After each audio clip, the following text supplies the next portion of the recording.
नमस्कार। खरी खरी लेकर हाजिर हूं मैं सर्वमित्रा। बिहार में आज सुबह सुबह भूकंप के झटके महसूस किए गए। कई शहरों में भूकंप का झटका जब लोगों को लगा तो लोग डर के मारे घर से बाहर निकल गए। और उधर आज बिहार में सियासत की जमीन भी हिलती हुई नजर आई। इसके कई कारण हैं। एक कारण तो ये है कि एक बड़ा सर्वे आया है जिसमें पता चला है कि तेजस्वी यादव को ज्यादातर लोग मुख्यमंत्री बनते हुए देखना चाहते हैं। और वहीं नीतीश सरकार के लिए बुरी खबर ये है और बीजेपी के लिए भी बुरी खबर ये है कि मौजूदा सरकार से लोगों का भरोसा उठ चुका है। बिहार की कम से कम आधी जनता जो है वो चाहती है कि इस बार बिहार में बदलाव हो। और ये जो सी वोटर्स का ये जो सर्वे आया है, इसमें जो तेजस्वी यादव अब तक जो दावे करते आए हैं, जो वो कहते आए हैं कि नीतीश कुमार की विश्वसनीयता में भारी कमी आ गई है, इस सर्वे में भी वो बात पुष्ट हुई। यानी तेजस्वी यादव जो बिहार में घूम घूम कर जो जमीनी हालात का जायजा ले रहे हैं, उसमें उनको जो खबर मिली है, उस खबर की पुष्टि एक तरीके से इस सर्वे में हुई है। और ये बीजेपी के लिए बहुत झटका देने वाली बात है, क्योंकि बीजेपी इस बार पूरी कोशिश में है कि बिहार में किसी भी तरह उसका सीएम बन जाए। नीतीश कुमार के लिए तो ये झटके वाली खबर है ही, लेकिन नीतीश के लिए यहाँ डबल झटका है। एक तरफ उनको तेजस्वी यादव से चुनौती मिल रही है और दूसरी तरफ बीजेपी ने भी उनके ऊपर तलवार लटका दी है। अभी मंत्रिमंडल जो विस्तार हुआ उसमें जिस तरह पूरे बीजेपी के 7 लोगों को मंत्री बनाया गया और अब जेडीयू की जो हालत है वो वहां पर कमजोर दिखाने की कोशिश हुई है, उससे समझ में आ रहा है कि नीतीश कुमार अब बीजेपी के सामने एकदम लाचार हो गए हैं और उनको उनकी पार्टी को भी खतरा हो रहा है। और ऐसे में बीजेपी के जो अध्यक्ष रहे दिलीप जायसवाल, उनका एक बयान आया। उन्होंने आज फिर कहा कि नीतीश के चेहरे पर ही हम चुनाव लड़ेंगे, लेकिन सीएम का चेहरा तो संसदीय बोर्ड ही तय करेगा। यानी एक तरीके से अमित शाह की जो बात है उसी को अब दिलीप जायसवाल दोहरा रहे हैं। और इधर आज जीतन राम मांझी ने जो दलित समागम किया, अपनी ताकत दिखाई, ये भी बीजेपी के लिए भी और जेडीयू दोनों के लिए एक बड़ी चुनौती भी है, क्योंकि जीतन राम मांझी पहले भी वो कह चुके हैं कि मैं अपनी ताकत दिखाऊंगा। और आज उन्होंने जो दलित समागम किया, इसमें जिस तरह से लोग बताया जा रहा है कि घोड़े पर, ऊंटों पर सब सवार होकर आए और बहुत सारे लोग जुटे इसमें, तो अति दलित और महादलित लोग जो हैं वो जिस तरीके से जीतन राम मांझी के साथ इस समय खड़े हुए दिखाई दे रहे हैं, ये बिहार में एक बड़े उलटफेर का इशारा कर रहा है। और सबसे बड़ा उलटफेर तो ये भी हो सकता है कि अगर निशांत कुमार राजनीति में आने का ऐलान कर देते हैं तो, क्योंकि आज एक तरफ तेजस्वी यादव ने उनको अपना भाई बताते हुए ये कहा कि उनको निशांत कुमार को राजनीति में आना चाहिए और जेडीयू को बचाना चाहिए, और दूसरी तरफ आज जेडीयू के ही एक और एमएलसी हैं, उन्होंने ये मांग कर दी कि अब निशांत कुमार को राजनीति में आ जाना चाहिए और काम संभालना चाहिए। तो निशांत कुमार को लेकर बिहार में इस समय जो चर्चाएं हो रही हैं वो एक अलग मुद्दा है। इधर तेजस्वी यादव का डर बीजेपी पर भारी पड़ता जा रहा है। कुछ दिन पहले हमने आपको दिखाया था कि कैसे एक वीडियो लीक हुआ था जिसमें सम्राट चौधरी बता रहे हैं गिरिराज सिंह को कि हमको तेजस्वी की बुराई नहीं करनी है, लालू जी पर निशाना साधना है। लेकिन आज गिरिराज सिंह ने ये गलती कर दी, उन्होंने फिर से तेजस्वी पर और लालू यादव दोनों पर निशाना साधा। तो गिरिराज सिंह की ये जो गलती है ये अब बीजेपी को किस तरह भारी पड़ेगी ये भी देखना होगा। लेकिन फिलहाल जो सर्वे आया है और उसमें जिस तरह नीतीश कुमार की सरकार को बिल्कुल खारिज करने वाली बात आई है, उसमें बीजेपी अब कौन सी रणनीति अपनाएगी, किस तरीके से अब वो बिहार में चाले चलेगी, किस तरीके से वो नीतीश कुमार से निपटेगी और तेजस्वी यादव का सामना करेगी, ये सारे सवाल इस समय बिहार के सियासी गलियारों में तैर रहे हैं। और इन्हीं पर आज हम खरी खरी चर्चा करेंगे। चर्चा करने के लिए हमारे साथ मौजूद हैं अमलेंदु उपाध्याय जी। अमलेंदु जी नमस्कार, स्वागत है आपका इस कार्यक्रम में। अमलेंदु जी, जो हम लगातार बिहार में देख रहे हैं, जब से मोदी गए हैं तब से खास तौर पर काफी उथल पुथल मची। एक दिन मोदी गए, अगले दिन नड्डा जी गए और तीसरे दिन मंत्रिमंडल का विस्तार हो जाता है। और उसमें जिस तरह 7 बीजेपी के विधायकों को मंत्री बनाया जाता है, जेडीयू को बताया जाता है कि तुम छोटे भाई हो और तुमको अब छोटे भाई से भी कोई और कम कद होता होगा तो वो हम तुमको दे रहे हैं। अब आप इस बात को भूल जाइए कि नीतीश कुमार फिर से सीएम बनेंगे। आज दिलीप जायसवाल का जो बयान आया वो भी इस बात की पुष्टि कर रहा है। और अब एक जो सर्वे आया है उसमें तो ये बात बिल्कुल ही जाहिर हो गई कि नीतीश कुमार को लोग भी नहीं चाहते कि वो मुख्यमंत्री बने, लोगों की पसंद तेजस्वी यादव है। तो इस सर्वे में जो तेजस्वी यादव को लेकर जो बात कही गई है उस पर आरजेडी ने उस एक स्क्रीनशॉट शेयर करके एक ट्वीट भी किया है। पहले उस ट्वीट को देख लेते हैं, उसके बाद हम चर्चा को आगे बढ़ाते हैं। देखते हैं क्या लिखा है आरजेडी ने।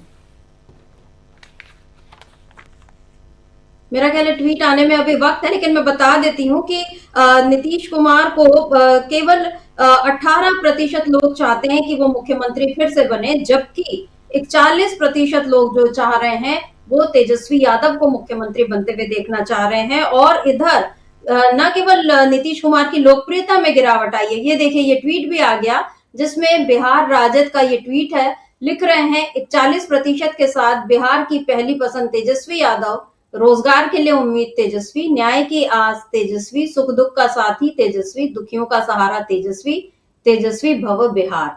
41% के साथ बिहार की पहली पसंद बने तेजस्वी।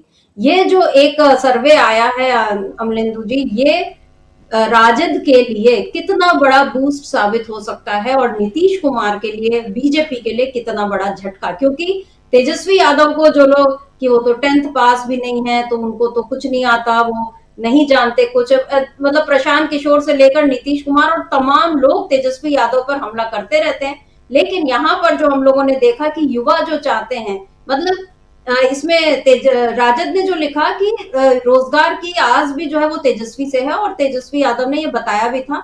और इस सर्वे में एक बात और सामने आई है कि इस बार बिहार में असली मुद्दा जो है, बड़े मुद्दे जो है जिन पर चुनाव लड़ा जा रहा है, यानी जनता जिन पर वोट करेगी, वो है बेरोजगारी और महंगाई। ये जो दो मुद्दे हैं, इन पर बीजेपी पहले भी गिरती रही है। अब जो ये सर्वे आया है, क्या कहेंगे? एक तो समिता जी, सर्वे के दो एस्पेक्ट्स हैं और जाहिर सी बात है कि सर्वे में तेजस्वी को काफ़ी ज़्यादा बढ़त दिखाई पड़ रही है, तो आरजेडी के लिए खुश होने की बात भी है कि सर्वे में वो दिखाई पड़ रहा है। और सर्वे अगर मान लीजिए समिता जी ये दूसरी तरीके का गलत दे दिया जाता तो जनता भरोसा भी नहीं करती कि सर्वे जो लाया गया है। तो हालांकि जिस एजेंसी की तरफ से वो सर्वे आया है उसके बारे में बहुत सी बातें कही जाती हैं जो सर्वे एजेंसी लेकर आई है। तो तेजस्वी को निश्चित तौर पे इसमें बढ़त मिलती हुई दिखाई पड़ रही है, वो साफ तौर पे दिखाई भी पड़ रहा है। तेजस्वी जिस तरीके से लगातार जनता के बीच है, और पिछली बार भी तेजस्वी जो थे वो बढ़त लिए हुए थे, और जैसा कि तेजस्वी ने खुद आरोप लगाया है कि सरकार तो हमारी ही बन रही थी और आखिर में जो था वो चुनाव की मतगणना रोक कर और फिर क्या क्या घपले सब किए गए और ज़बरदस्ती चुनाव हरवाया गया। और ये तेजस्वी का आरोप एक तरीके से सच होता हुआ नजर आया जब मुख्य चुनाव आयुक्त जो थे तत्कालीन राजीव कुमार, वो जब दिल्ली के चुनाव की घोषणा कर रहे थे तो उन्होंने जो एक जारी किया कि सब 15 राज्यों में विभिन्न दलों की सरकारें बनी हैं, उसमें सबसे पहली जो उन्होंने बताया था कि 2020 में आरजेडी की सरकार बिहार में बनी है। और उसके लिए अभी तक चुनाव आयोग की तरफ से कोई स्पष्टीकरण या माफ़ी नहीं मांगी गई है कि हमने कोई गलत सूचना दे दी थी। इसका मतलब सर मित्रा जी यही है कि चुनाव आयोग के रिकॉर्ड में भी सरकार जो थी वो तेजस्वी यादव की ही बन रही थी, और वो ज़बरदस्ती सरकार जो थी बाद में बनवाई गई नीतीश कुमार और बीजेपी की, ये साफ समझ में आ रहा है। तो जाहिर सी बात है कि उसके बाद जब नीतीश कुमार आए लौटकर आरजेडी के साथ, और उसके बाद तेजस्वी यादव के दबाव में जिस तरीके से नौकरियां दी गई और जातिगत जनगणना कराई गई, ये दोनों मसले सर मित्रा जी ऐसे थे जिस पर नीतीश कुमार को झुकना पड़ा था और तेजस्वी की मांगों को पूरा करना पड़ा था। वरना तो नौकरियों को लेकर के तो तेजस्वी ने, उन्होंने, नीतीश कुमार ने साफ साफ कह दिया था कि बातें करता रहता है, कहाँ से पैसा आएगा, यही उनका सेंटेंस था। सब बातें करता रहता है, पैसा कहाँ से आएगा, कहाँ से 10 लाख नौकरियां देगा। तो 17 महीने के छोटे से कार्यकाल में, जबकि तेजस्वी मुख्यमंत्री भी नहीं थे, उप मुख्यमंत्री थे, आखिर 5.5 लाख से ज़्यादा नौकरियां जो है सिर्फ 2 विभागों में ही मिली लोगों को बिहार में। तो इसका मतलब अगर 5 साल सरकार चलती तो जो तेजस्वी का वायदा था 10 लाख नौकरी का, वो पूरा होता। और जैसे ही समिता जी सरकार बनी थी, इस मीडिया ने सवाल उठाना शुरू कर दिया था कि अब तेजस्वी का कैसे एजेंडा लागू होगा, 10 लाख नौकरियां तेजस्वी देंगे कि नहीं देंगे। तुरंत सवाल जो थे पूछना शुरू कर दिए थे। आज तक किसी ने ये नहीं पूछा कि मोदी जी ने जो 2 करोड़ रोजगार देने का वायदा किया था हर साल, उसमें से 200 नौकरियां भी हर साल मिली हैं कि नहीं मिली हैं। लेकिन तेजस्वी से सवाल करना शुरू कर दिया गया था कि अब आप सरकार में शामिल होंगे तो 10 लाख नौकरियां कैसे देंगे, तो वो नौकरियां दी गई। तो जाहिर सी बात है समिता जी कि लोगों के मन में एक बात गई कि तेजस्वी यादव के साथ रहते हुए जब नीतीश कुमार होते हैं तब नीतीश कुमार काम करते हैं, और जब बीजेपी के साथ होते हैं तो नीतीश कुमार बहकते भी हैं, और उस समय नीतीश कुमार काम भी नहीं कर पाते हैं और कानून व्यवस्था बहुत ज़बरदस्त खराब होती है। लोगों के मन में ये बात जा रही है। अब नीतीश कुमार 2005 की बात करते रहे, नरेंद्र मोदी आए वो भी 2005 की बात करते रहे, तो आप करते रहिए बात। जो 20 साल का युवा है या जो 30 साल का युवा है उसे 2005 से मतलब नहीं है। वो देख रहा है वर्तमान, उसने देखा है कि पिछले 5 सालों में क्या हुआ, पिछले 10 सालों में क्या हुआ, वो उनको देख रहा है। तो ये साफ तौर पर समझ में आ रहा है कि नीतीश कुमार जब बीजेपी के साथ होते हैं तो नीतीश कुमार पंगु हो जाते हैं, और जब तेजस्वी के साथ होते हैं तब नीतीश कुमार काम करते हुए दिखाई पड़ते हैं। इसका मतलब ये है समिता जी कि काम नीतीश कुमार नहीं करते हैं, काम तेजस्वी करते हैं, नाम जो है वो नीतीश कुमार का लगा होता है। तो ये साफ तौर पर दिखाई पड़ रहा है।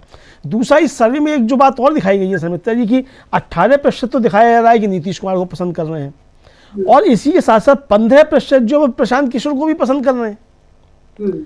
तो प्रशांत किशोर को किस आधार पर पसंद कर रहे हैं, ये सर्वे में थोड़ा झोल नजर आता है। तो यहाँ ये भी हो सकता है कि नीतीश कुमार के ऊपर दबाव बढ़ाने के लिए 15% प्रशांत किशोर को दिखाया गया हो कि बीजेपी दबाव डालेगी, देखिए आपकी तो स्थिति बहुत खराब हो रही है, आप तो बिल्कुल प्रशांत किशोर के बराबर पहुंच जा रहे हैं।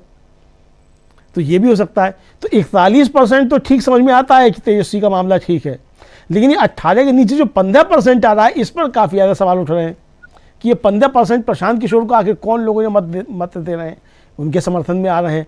तो इसका मतलब क्या प्रशांत किशोर एक तीसरी ताकत बन रहे हैं? तो ये नहीं भी बन रहे हैं तो बनाने की कोशिशें की जा रही हैं। तो ये सर्वे जो है ये काफ़ी कुछ झोल के साथ में है, लेकिन इस झोल के साथ साथ एक सच जो है उसको कबूलना पड़ रहा है, वरना लोग पूरे सर्वे पर ही सवाल उठाने पड़ जाएंगे कि तेजस्वी को उसे दिखाना पड़ रहा है कि 41% लोग तेजस्वी को पसंद करते हैं, वो उन्हें मुख्यमंत्री के तौर पर देखना चाहते हैं। तो यानी बीजेपी का एजेंडा चलाने के बावजूद एक तरह से कहा जाए ये सर्वे जो है वो आधा सच भी बताता हुआ नजर आता है कि तेजस्वी को लोग पसंद कर रहे हैं। समिता जी बिल्कुल, और तेजस्वी यादव के लिए ये काफी एक जो उनकी मेहनत है उस पर एक तरीके से मोहर लगते हुए दिखाई दे रही है। और तेजस्वी यादव ने खुद नीतीश कुमार के लिए अभी जो कहा वो सुनने लायक बात है, क्योंकि उन्होंने कहा कि वो तो परिस्थितियों के मुख्यमंत्री हैं, और साथ ही उन्होंने जिस तरीके से ये कहा कि अब निशांत कुमार को क्यों तेजस्वी माफ कीजिए नीतीश कुमार के लिए वोट मांगने की जरूरत पड़ रही है, ये बात भी तेजस्वी यादव ने उठाई। सुन लेते हैं तेजस्वी यादव ने क्या कुछ कहा है नीतीश कुमार को लेकर, क्योंकि आज उनके एक के बाद एक कई बयान आए हैं जिससे बिहार की सियासत में आने वाले वक्त में काफी हलचल मच सकती है। सुन लेते हैं तेजस्वी यादव को। मजबूरी है, अभी मजबूरी है, लाडला कहना, मुख्यमंत्री कहना, उन लोगों की मजबूरी है। हालांकि देखिए नीतीश कुमार जी तो परिस्थितियों के मुख्यमंत्री, तीसरी नंबर की पार्टी है। बिहार की जनता थोड़ी चाहती है इनको मुख्यमंत्री बनाना। ये तो 40 सीट आया इनको केवल। सबसे बड़ी पार्टी तो राष्ट्रीय जनता दल थी, तो बिहार की जनता ने तो पहले ही नकार दिया। हाँ, जोड़ जाड़ गणित वनित करके कभी इधर कभी उधर करके मुख्यमंत्री बने हुए, तो परिस्थितियों के मुख्यमंत्री हैं। अब तो उनके बेटे भी कह रहे हैं कि पिछले बार थोड़ा कम सीट दे दिए थे, इस बार आप लोग थोड़ा बढ़ा दीजिए निशान। पहले तो कहने की जरूरत नहीं पड़ती थी, अब कहने की भी जरूरत पड़ रही है। हमने तो निशांत हमारे भाई हैं, उनका आदर है, सम्मान है। हम तो चाहेंगे कि भाई जल्दी आ जाए, नहीं तो भाजपा खा जाएगी जदयू को। और शरद जी की बनाई हुई पार्टी है, जल्दी आना चाहिए, कमान संभालना चाहिए। अगर निशांत आ जाएंगे तो पार्टी बच जाएगी, नहीं तो कुछ संभावनाएं रहेंगी कि शायद बच जाए। वो तो निशांत कैसा काम करेंगे पार्टी के लिए वो होगा। अमरिंदर जी, यहाँ पर जिस तरीके से तेजस्वी यादव ने निशांत कुमार को भाई बताया, अभी कल परसों निशांत कुमार ने एक यूट्यूब चैनल पे ये कहा कि लालू प्रसाद तो हमारे अंकल हैं, उन्होंने अपना अंकल बताया, यहाँ वो भाई बता रहे हैं। मीसा भारती अलग बोलती हैं कि भाई वो दोनों दोस्त हैं, आपस में जो बात करें। निशांत कुमार को लेकर पहली बार नहीं है जो तेजस्वी यादव ने बयान दिया, उन्होंने पहले भी ये कहा था कि उनको राजनीति में आना चाहिए। तेज प्रताप यादव एक कदम आगे बढ़कर उनको आरजेडी में शामिल करने की बात कर रहे हैं। उधर खुद जेडीयू में भी ये मांग उठ रही है कि अब निशांत कुमार को आना चाहिए। और जो कुर्मी सम्मेलन हुआ था कृष्ण कुमार मंटू पटेल ने जो करवाया था, उसमें भी नीतीश कुमार के साथ साथ निशांत कुमार की तस्वीरें भी पोस्टर पे थी। हालांकि निशांत कुमार जो है वो बार बार अभी भी ये कह रहे हैं कि चलिए देखते हैं, वो क्लियर जवाब नहीं दे रहे हैं। हमारे पास अगर हो तो हम निशांत कुमार का भी अभी 2 दिन पहले का वो बयान सुना देते हैं, जिसमें उन्होंने ये कहा था कि नीतीश कुमार को ही फिर से सीएम बनाना भी चाहिए, और दूसरी तरफ अपनी राजनीति में आने की बात पर उन्होंने क्या कहा था उसको भी एक बार सुन लेते हैं, अगर वो बयान है तो। उसके बाद हम इस चर्चा को आगे बढ़ाते हैं। प्रधानमंत्री बिहार आए थे और उन्होंने आपके पिता को भी लाडले मुख्यमंत्री बताया है। हाँ, तो गठबंधन है तो बोलेंगे ही। अच्छा काम किया उन्होंने जी। तो हम आप मीडिया के माध्यम से इस राज्य के सारे युवाओं को, वृद्ध उम्र के हर तबके के लोगों को आह्वान करते हैं कि वोट करें। विकास किया है पिताजी ने। पिछले बार आप लोगों ने 43 सीट दे दिया, तब भी उन्होंने विकास का क्रम जारी रखा।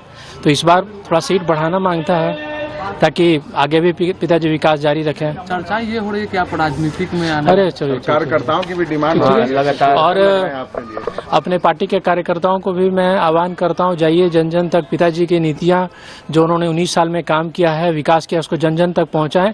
जनता को मालूम होना चाहिए ना कि क्या होना चाहिए, उसमें कमी नहीं होनी चाहिए, तब जाके जनता समझे कि हाँ ये लायक है तो ठीक है। 25 में भी मुख्यमंत्री नीतीश कुमार जी एनडीए भी घोषित करें और हमारे जेडीयू भी कार्यकर्ता सारे नेता सब मिलकर घोषित करें, एनडीए भी घोषित, सीएम है और सीएम के उनके नेतृत्व में हमारी सरकार बने, फिर से विकास का क्रम जारी रखे जनता के बीच। अरे चलिए, ये तेज प्रताप यादव कह रहे हैं कि आप भी यंग हैं, आपको राजद ज्वाइन कर लेना चाहिए।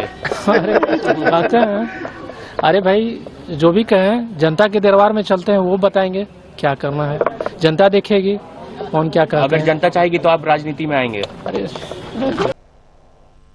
बिल्कुल वो मंजे राजनेता की तरह जवाब दे दिया निशांत कुमार ने, और जो उन्होंने उस दिन जो बातें कही थी अब वो ज्यादा प्रासंगिक लग रही हैं। जैसा उन्होंने एनडीए से कहा कि उनको सीएम का चेहरा घोषित करना चाहिए, हालांकि दिलीप जायसवाल आज ये कह रहे हैं कि अब संसदीय दल में तय होगा कि कौन बनेगा सीएम। नीतीश कुमार को वो नहीं मान रहे हैं सीएम। और दूसरी बात जो वो ये कह रहे हैं कि कार्यकर्ताओं से आह्वान करता हूं, मतलब अब वो भी ये मान रहे हैं कि उनको आह्वान करने की जरूरत पड़ रही है, यानी जेडीयू में जो मांग उठ रही है वो निशांत कुमार उसको सुन रहे हैं। तो क्या ऐसा लग रहा है कि निशांत कुमार अब जल्दी राजनीति में आने वाले हैं, या इन चुनावों में ही हम उनको कहीं पर चुनाव लड़ते हुए देख सकते हैं? ये तो एक सवाल है और उसका जवाब शायद निशांत कुमार ही बेहतर दे पाएंगे। लेकिन सवाल ये है अमलेंदु जी कि अगर निशांत कुमार आते हैं तो कैसे समीकरण बदलेंगे, नीतीश कुमार को इसमें कितनी मदद मिलेगी? और जो तेजस्वी यादव ने कहा है, तो क्या तेजस्वी यादव के इस बयान के पीछे, भाई कहने के पीछे, क्या अब नीतीश नहीं निशांत के साथ जेडीयू और आरजेडी को कुछ मिलकर आगे बढ़ाने की कोई प्लानिंग कर रही है? अभी तो समित्रा जी लगता ये है कि निशांत कुमार को लेकर बहुत सी चीज़ें जो चल रही हैं उसमें नीतीश कुमार ने अब दांव चला है निशांत कुमार का, पहले तो कि निशांत कुमार को आगे लाया जाए। और जो बात तेजस्वी कह रहे थे वो नीतीश कुमार भी समझ गए हैं कि पार्टी अगर बचाना है तो फिर पार्टी बचाने के लिए अब निशांत कुमार को आगे लाना पड़ेगा, वरना भारतीय जनता पार्टी यही अफवाहें फैला कर कि नीतीश कुमार जो है उनका मानसिक स्वास्थ्य ठीक नहीं है, नीतीश कुमार का स्वास्थ्य ठीक नहीं रहता है, कमज़ोर हो गए हैं, सुशासन नहीं हो रहा है, अटल बिहारी वाजपेयी का सपना पूरा करना है, ये सब करके और फिर पार्टी के अंदर ये जो है तोड़फोड़ करके उनकी पार्टी को हजम कर लेगी। ये बात नीतीश कुमार की समझ में अच्छे तरीके से आ गई है। तो नीतीश कुमार ने बहुत सधा हुआ दांव ये चला है और निश्चित तौर पर समित्रा जी जो निशांत कुमार का वक्तव्य है वो साफ तौर पर जाहिर करता है कि बहुत ही सधे हुए नेता के तरीके से निशांत कुमार जवाब दे रहे हैं। कहीं से भी ये मालूम नहीं पड़ रहा है कि एक व्यक्ति जो राजनीति में नहीं है वो कोई जवाब दे रहा। और आखिर में जब वो कहते हैं, जब उनसे कहा गया तेज प्रताप ये कह रहे हैं कि आप आरजेडी ज्वाइन कर लिए, तो उनका कि अरे ठीक है वही कहते हैं कहने दीजिए, जनता के बीच जाते हैं वही बताएंगे। तो कहा गया कि जनता कहेगी तो आप राजनीति में आ जाएंगे। उनका चलिए छोड़िए देखते हैं, क्या कि वो आगे बढ़ लिए। यानी समिता जी जनता बताएगी तब आप आएंगे, तो जनता तो तभी बताती है कि जब आप राजनीति में आ चुके होते हैं, उससे पहले जनता कैसे बता देगी। तो आप जनता के बीच जा रहे हैं, ये तय हो गया है, निशांत कुमार ने ये फैसला कर लिया है कि वो जनता के बीच जा रहे हैं। अब सर मित्रा जी यहाँ से नीतीश कुमार लगता है कि दो चीज़ें कर रहे हैं। एक तो ये कि अपनी पार्टी भी बचा रहे हैं, दूसरा ये भी बता रहे हैं कि अगर नीतीश कुमार मुख्यमंत्री का फेस नहीं है तो निशांत कुमार मुख्यमंत्री का फेस हो सकते हैं। और भारतीय जनता पार्टी का मुख्यमंत्री का फेस नीतीश कुमार को किसी भी हाल में स्वीकार्य नहीं होगा, ये संकेत उनकी तरफ से साफ तौर पे आ रहा है।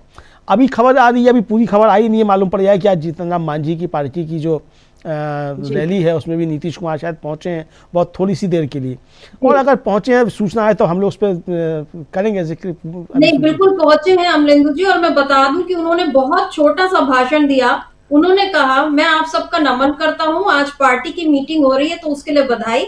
मुझे जानकारी मिली तो मैं आपको बधाई देने आ गया। इन्हीं शब्दों के साथ आपको बधाई देकर मैं अपनी बात समाप्त करता हूं। बस इतना सा ही नीतीश कुमार ने अपना जो क्या कहें, उसको भाषण भी नहीं बोल सकते, दो जो कहते हैं कि दो शब्द कहिए, तो वाकई दो शब्द ही उन्होंने बोला, और ये कि बस बधाई देता हूं और अपनी बात खत्म करता हूं। ये जीतन राम मांझी के कार्यक्रम में आज उन्होंने। अब नीतीश कुमार के इतना कम बोलने का भी क्या कारण है, ये भी आप बता सकते हैं?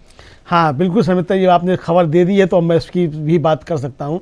इसका मतलब नीतीश कुमार ने ये साफ साफ संकेत दे दिया है समिता जी कि जीतन राम मांझी और नीतीश कुमार मिलकर जो हैं अब वो बीजेपी पर दबाव बनाएंगे, क्योंकि आज की जो उनकी सभा है जीतन राम मांझी की, वो एक तरीके से बीजेपी को अपनी ताकत दिखाने की ही सभा है और वो साफ कह चुके हैं हम औकात बताएंगे, ये जीतन राम मांझी कह चुके हैं। तो यानी आज की जो है, अच्छा इधर जिस तरीके से उनके बेटे जो संतोष सुमन, उनसे जो विभाग छीने गए हैं वो भारतीय जनता पार्टी के दबाव में छीने गए और बीजेपी के मंत्री को दिए गए। तो कहाँ तो ये था, ये सोच रहे थे जीतन राम मांझी की एक मंत्री उनकी पार्टी को और मिल जाएगा, अब जो था उनके बेटे से ही विभाग छीन लिए गए। तो यानी एक तरीके से जो नाराजगी दलित मतदाता है और दलित पार्टियां हैं जो समझी जाती हैं बीजेपी गठबंधन में, एनडीए में, उनके अंदर नाराजगी बढ़ रही है। और नीतीश कुमार ने हल्की सी बात कहकर बीजेपी को यह संदेश दे दिया है कि आप कुछ करते रहिए, हम भी अपनी तैयारी कर रहे हैं आपके पैरेलल। यानी सुमित्रा जी, अगर ये गठबंधन टूटता है, एनडीए टूटता है, नीतीश कुमार की शर्तें नहीं मानी जाती हैं, तो नीतीश कुमार इस गठबंधन से अलग होने वाले अकेले नहीं होंगे, उनके साथ जीतन राम मांझी और लोग भी हो सकते हैं। ये चीज़ें अब चलना शुरू हो गई हैं। हो सकता है कि साथ में चिराग पासवान भी आ जाएं। यह भी हो सकता है कि अभी केंद्र सरकार को कोई नुकसान ना पहुंचाया जाए, अभी उसका बिहार के परिणाम आने का इंतज़ार किया जाए कि क्या परिणाम आते हैं, उसके बाद फिर केंद्र सरकार पे कुछ किया जाए, तो ये भी हो सकता है। लेकिन बीजेपी पर दबाव बनाने के लिए नीतीश कुमार तैयार हैं और बीजेपी के सामने झुक तो गए वो 7 मंत्री बनाने के लिए, लेकिन उसके बाद भी वो दबाव पूरी तरीके से बीजेपी का मानने को तैयार नहीं है और ये दबाव बना रहे हैं कि उनको ही घोषित किया जाए कि वही मुख्यमंत्री का चेहरा होंगे और मुख्यमंत्री वही बनेंगे अगर सरकार बनती है। अब सरकार बनती है नहीं बनती है वो अलग का मसला है, चूंकि जैसे तेजस्वी यादव कह रहे हैं कि वो तो 2020 में ही उनको नकार दिया था नीतीश कुमार को और एनडीए को, सरकार तो हमारी बन रही थी, जबरदस्ती हराया गया। तो वैसी परिस्थितियां आज हैं, बल्कि उससे बेहतर परिस्थितियां इस समय समझी जा सकती हैं तेजस्वी के पक्ष में, क्योंकि तब तो तेजस्वी के सिर्फ वादे थे कि हम नौकरी देंगे। आज तो तेजस्वी ने साबित करके दिखा दिया ना कि हाँ हम आएंगे तो नौकरी हम दे सकते हैं। ये चीज़ें आ चुकी सामने। और शर्मिष्ठा जी, मुझे लगता है कि पिछले 10-20 वर्षों में शायद ये पहली भर्ती भी है जो उस दौरान हुई कि जिसमें कोई भ्रष्टाचार के आरोप अभी तक नहीं लगे हैं। ये भी बात है। तो जहां भी होती है, पेपर लीक होता है, भ्रष्टाचार के आरोप लगते हैं, वो सारी चीजें भी नहीं हुई। यानी कि एक साफ सुथरी जो है भर्ती वो तेजस्वी ने करके दिखला दी है। तो लोगों को ये भरोसा है कि तेजस्वी कुछ काम कर सकते हैं। तो नीतीश कुमार जो शर्मिष्ठा जी कर रहे हैं, साफ तौर पर वो बीजेपी पर दबाव बढ़ाने वाली चीजें हैं। और ये जो सर्वे आया है, ये सर्वे भी ये बता रहा है कि एनडीए में सब कुछ ठीक ठाक नहीं है, बीजेपी अपने दांव चल रही है, नीतीश अपने दांव चल रहे हैं और लोकप्रियता के मामले में तेजस्वी यादव सबसे आगे बने हुए हैं। अगर 41% लोग इस सर्वे की बात सच मान ली जाए, तेजस्वी यादव को मुख्यमंत्री के तौर पर देखना चाहते हैं शर्मिष्ठा जी, तो ये बहुत लंबी रेस है। और तमाम लोग जो हैं, यानी नीतीश कुमार और प्रशांत किशोर मिलकर भी तेजस्वी के बराबर नहीं पहुंच पा रहे हैं। यानी दोगुने से ज़्यादा बढ़त जो है वो तेजस्वी यादव लेकर चल रहे हैं। तो ये चीज़ अगर इसको आप वोट में तब्दील कर दीजिए, सीटों में तब्दील कर दीजिए, तो बिहार का परिदृश्य आसानी से समझ में आ सकता है कि बिहार विधानसभा का अगला स्वरूप जो है वो क्या होने वाला है। अगर ये आरोप सही नहीं है कि छेड़छाड़ होती है, वोटर लिस्टों में हेराफेरी होती है, ईवीएम मशीनों में होती है, चुनाव आयोग के जरिए सरकारें बनाई जाती हैं, अगर ऐसा नहीं है तो ये सर्वे बता रहा है कि बिहार जो है वो किस तरफ जा रहा है। और अगर जैसा कि ममता बनर्जी ने कल आरोप लगाया उस तरीके की चीज़ें होती हैं, तब तो फिर बीजेपी सरकार बनाएगी, फिर नीतीश कुमार की भी कोई ज़रूरत नहीं है, अपने आप ही बना लेंगे। भाई 200 सीटें अकेले बीजेपी की ही आ जाएंगी, तो नीतीश कुमार क्या करेंगे, कोई और क्या करेगा फिर तो। लेकिन अगर ऐसा नहीं है, जनता के मतों से अगर चुना जाना है, तो जनता का जो है मूड जो है वो एक तरीके से सर्वे बताता हुआ नजर आता है शर्मिष्ठा जी। जी बिल्कुल। और जो अभी आपने जिक्र किया कि जनता का जो मूड है, और इस समय जो मंत्रिमंडल विस्तार हुआ उसमें भी एक तरीके से बीजेपी ने ये कोशिश की कि किसी तरह जाति के नाम पर जनता को फिर से वो भरमाया जाए। लेकिन यहाँ पर तेजस्वी यादव ने इसकी भी पोल खोली। हालांकि इसमें जो गिरिराज सिंह की जो प्रतिक्रिया आई उसमें उन्होंने ऐसा लग रहा है कि फिर गलती कर दी, क्योंकि अभी हम ये देख रहे हैं कि जनता का मूड जो है वो तेजस्वी यादव के साथ है।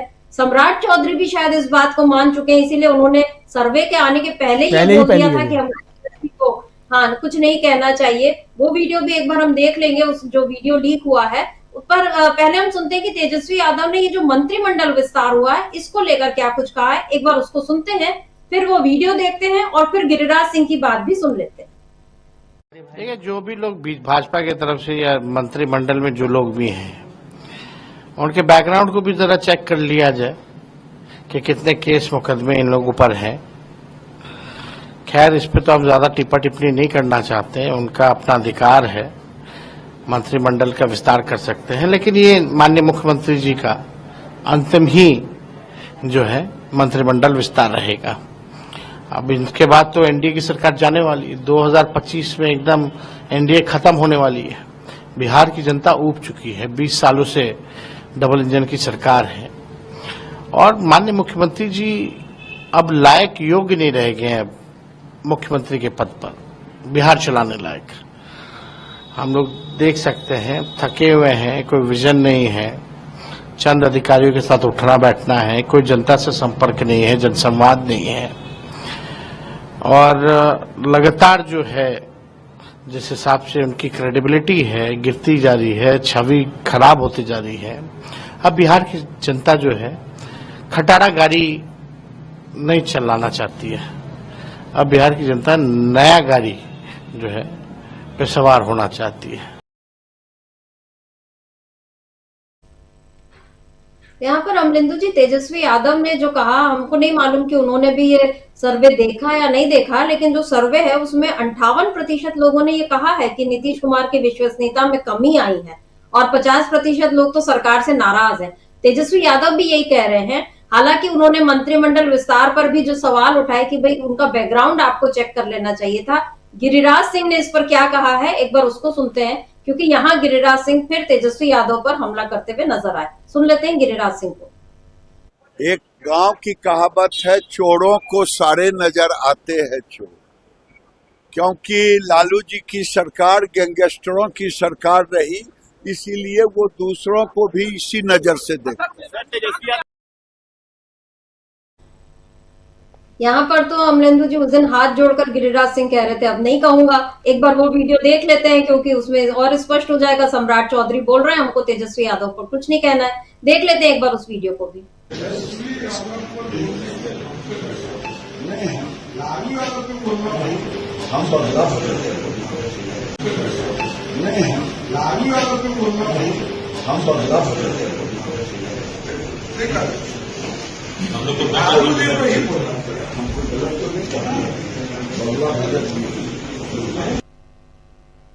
तेजस्वी यादव पर नहीं बोलना चाहिए, लालू यादव पर आप बोल दीजिए। अब ये जो बात थी, आज उन्होंने किस पर कहा है, मतलब कहा तो लालू जी की सरकार में ही है, क्योंकि बात उसी पर थी, लेकिन तेजस्वी यादव के बयान पर जवाब दिया। क्या यहाँ पर गिरिराज सिंह ने फिर कोई गलती कर दी है?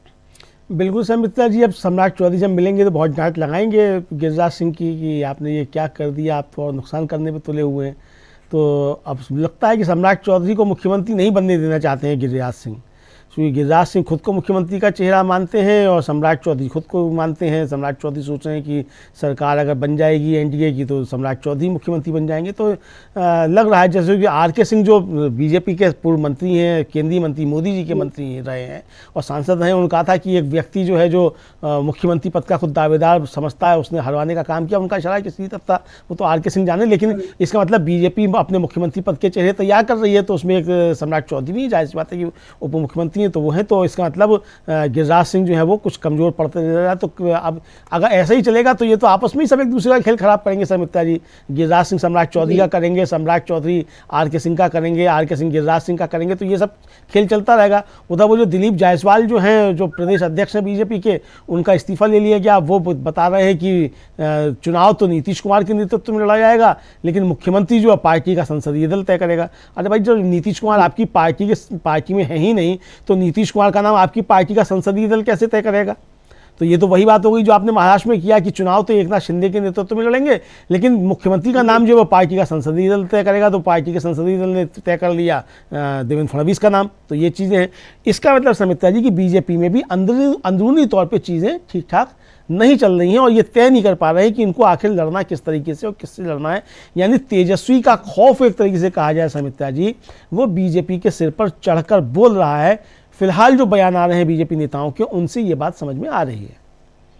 जी बिल्कुल। और इधर आपने आर.के. सिंह का जिक्र किया, लेकिन इधर एक और नेता हैं आर.सी.पी. सिंह, पूर्व मंत्री। उन्होंने अभी चिराग पासवान को एक चिट्ठी लिखी और उनसे पूछा कि कामकाज का जरा आप लेखा जोखा दो। तो चिराग पासवान ने बदले में उनको 2 पन्ने की चिट्ठी लिखी और उन्हीं से पूछ लिया कि केंद्रीय मंत्री रहते हुए आपने बिहार के लिए क्या काम किया है।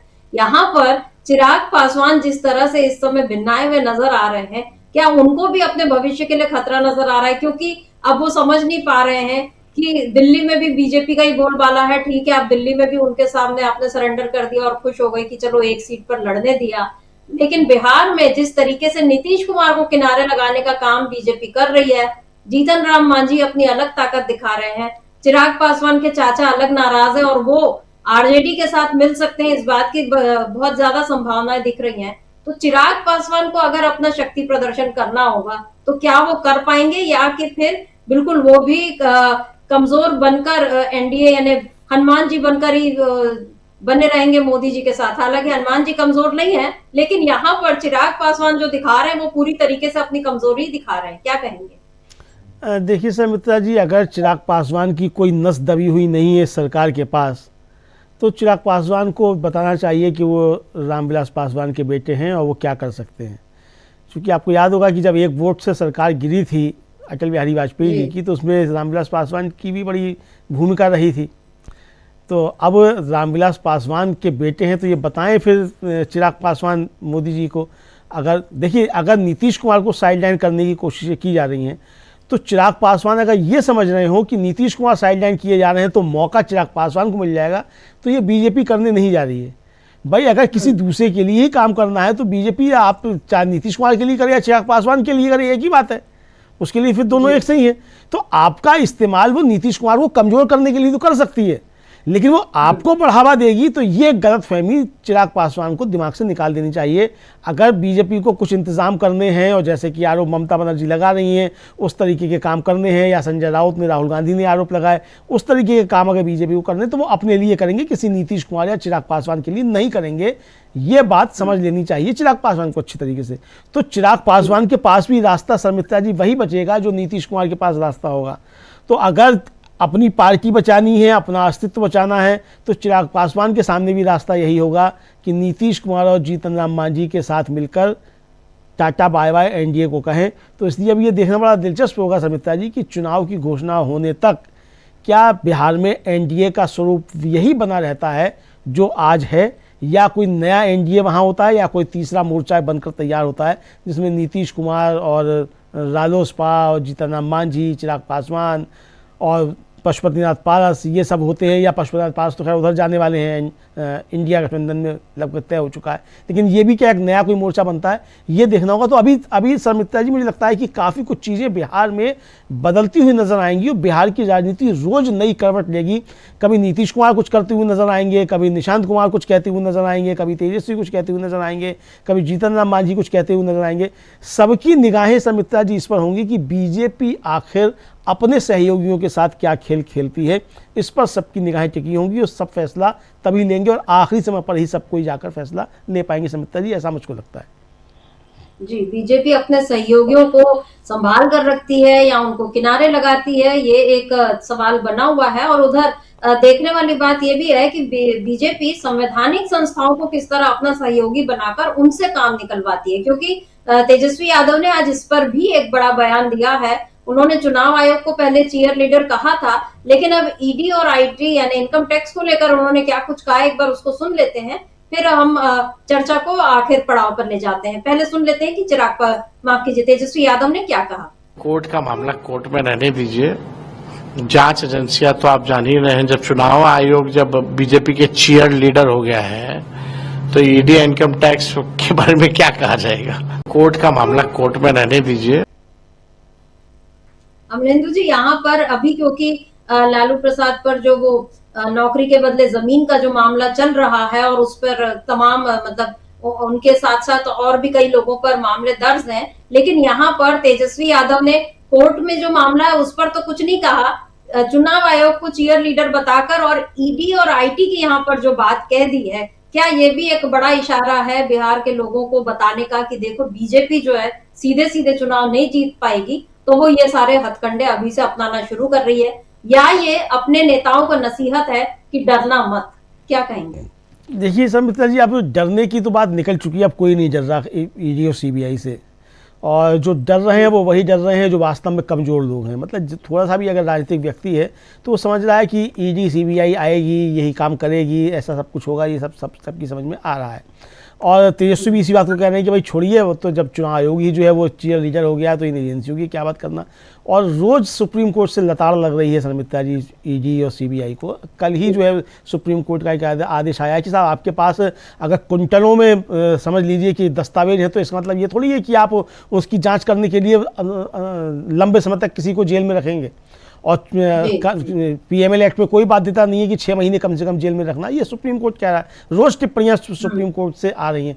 तो यानी जो अभी तक सुप्रीम कोर्ट का या अदालतों का सहारा लेकर ईडी के जरिए कार्रवाई कराई जाती थी कि साहब पीएमएल एक्ट में जमानत मिलना बड़ा मुश्किल होता है, सुप्रीम कोर्ट की सख्त टिप्पणी आ चुकी है कि भाई जो निचली अदालतें हैं या हाई कोर्ट्स हैं वो पीएमएलए में ईडी के केसेस में जमानत देने से घबराते क्यों हैं। और अरविंद केजरीवाल को जमानत निचली अदालत नहीं दे दी, राउजमेंदी कोर्ट ने, ट्रायल कोर्ट ने जमानत दे दी। तो यानी अब ट्रायल कोर्ट्स जो हैं वो भी अब इस पे जमानतें दे रहे हैं। तो यानी अब ईडी का जो फंदा था वो ढीला होना शुरू हो गया है और समझ में आने लगा है कि अदालतों में मामले टिक नहीं पाते हैं, चूंकि ये हथियार जो था वो इस सरकार ने बनाया था कि किस तरीके से अपने विपक्ष के लोग जो हैं नेता हैं उनको इसके जरिए फंसाया जाए और अपनी सरकारें किस तरीके से जोर तोड़ से बनाई जाए। तो वो अब लोगों की समझ में आ रहा है। तो अब कोई डरने डराने वाला नहीं है। तो तेजस्वी अपने लोगों को यही संदेश दे रहे हैं कि कोई डरने डराने की कोई ज़रूरत नहीं है और इनसे लड़ा जाएगा। मुख्य बात शर्मिष्ठा जी ये है कि जो लड़ेगा वो जीतेगा और लड़ाई जो है वो जारी रहनी चाहिए। ये बात तेजस्वी संदेश दे रहे हैं कि हाँ हम लड़ेंगे। ममता बनर्जी भी कह रही हैं कि हाँ हम लड़ेंगे। ये सरकार जो है बीजेपी जो है वहाँ वोटर लिस्टों में हेरा फेरी करने की कोशिश कर रही है। मैं अगर 26 दिन धरने पर बैठ सकती हूँ तो मैं चुनाव के सामने भी धरने पर बैठूंगी।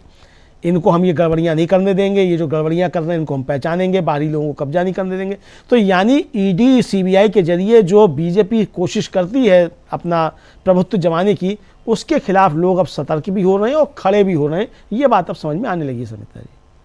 जी, और ये बात अब शायद ईडी और सीबीआई में या इनकम टैक्स में जो अधिकारी बैठे हैं उनको भी अब समझ में आना चाहिए, क्योंकि सवाल उनकी अपनी क्रेडिबिलिटी का है। और यही उम्मीद हम चुनाव आयोग से भी कर रहे हैं कि नए मुख्य चुनाव आयुक्त ज्ञानेश कुमार जो है वो कम से कम उनके सामने जो पहला एक चैलेंज आया है बिहार में, तो वो वाकई उसको पारदर्शिता पूर्ण तरीके से कराएंगे। और अगर ऐसा होता है, फेयर इलेक्शन होते हैं, तब किस को जीत मिलेगी ये देखना होगा।